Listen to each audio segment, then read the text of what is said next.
थोडा बारीक विचार करून करायचा आणि विचार कार्याचा पहिले विचार केला पाहिजे. नाही तर कार्य झालं तर विचार केला तर कधी कधी नुकसान असतं. कार्य करायचा पहिले विचार केला मग ते कार्य सफल होतं. तसे हनुमंतराय बुद्धिवान होते आणि बुद्धिवान माणसं अगोदर विचार करतात मग कुठले काम करतात.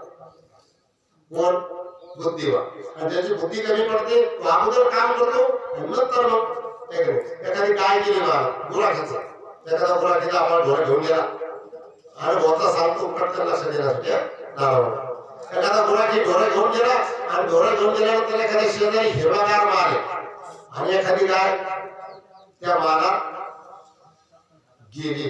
गेल्यानंतर गुराख्याला राग आला. राग आल्यानंतर त्याने विचार न करता काय केला लगेच दगड उचलला फेकून मारल्या गायच्या पायाला काय दिशी पाहिजे तुकडा पडला. तिच्या पायाचा तुकडा पडला की याचा